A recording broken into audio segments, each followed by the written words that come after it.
ರಂಗಭೂಮಿ ಕಲಾವಿದ, ರಂಗಕರ್ಮಿ, ಖ್ಯಾತ ಚಲನಚಿತ್ರ ಕಲಾವಿದ, ಕ್ಯಾಸೆಟ್ ಕಿಂಗ್ ರಾಜು ತಾಳಿಕೋಟೆ ನಿಧನ.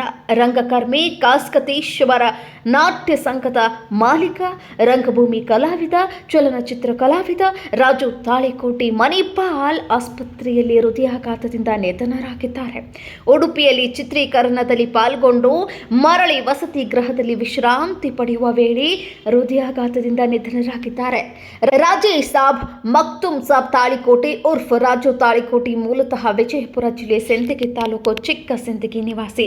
ನಂತರ ವಿಜಯಪುರ ಜಿಲ್ಲೆ ತಾಳಿಕೋಟೆಯಲ್ಲಿ ವಾಸ ರಸಮಂಜರಿ ಕಾರ್ಯಕ್ರಮಗಳ ಮೂಲಕ, ಹಾಸ್ಯ ಡೈಲಾಗ್ಗಳ ಮೂಲಕ ಜನರ ಮನಸ್ಸನ್ನ ಗೆದ್ದು ಕಾಸ್ಕತೇಶ್ವರ ನಾಟಕ ಕಂಪನಿಯ ಮಾಲೀಕರು ಆಗಿ ರಂಗಭೂಮಿಯಲ್ಲಿ ತಮ್ಮದೇ ಛಾಪು ಮೂಡಿಸಿದ್ರು. ಇನ್ನು ಕನ್ನಡ ಚಲನಚಿತ್ರಗಳಲ್ಲಿಯೂ ಹಾಸ್ಯ ಪಾತ್ರಗಳಲ್ಲಿ ಅಭಿನಯಿಸಿದ್ರು.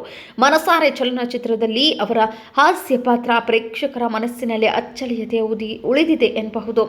ರಾಜು ತಾಳಿಕೋಟೆ ಇಬ್ಬರು ಪತ್ನಿಯರು, ಸುಂದರ ಸಂಸಾರ, ಮಕ್ಕಳಾದ ದಾವಲ್ ತಾಳಿಕೋಟೆ ಹಾಗೂ ಭರತ್ ತಾಳಿಕೋಟೆ ರಂಗಭೂಮಿಯಲ್ಲಿ ತಮ್ಮ ವೃತ್ತಿಯನ್ನು ಮುಂದುವರೆಸಿದ್ದಾರೆ. ಕಲರ್ಸ್ ಕನ್ನಡದಲ್ಲಿನ ರಾಜಾರಾಣಿ ರಿಯಾಲಿಟಿ ಶೋನಲ್ಲಿ ಅವರು ಭಾಗವಹಿಸಿ ಕರ್ನಾಟಕದ ಮನೆಮನಗಳ ಮನಸ್ಸುಗಳಲ್ಲಿ ಉಳಿದುಕೊಂಡಿದ್ದಾರೆ ಎನ್ನಬಹುದು.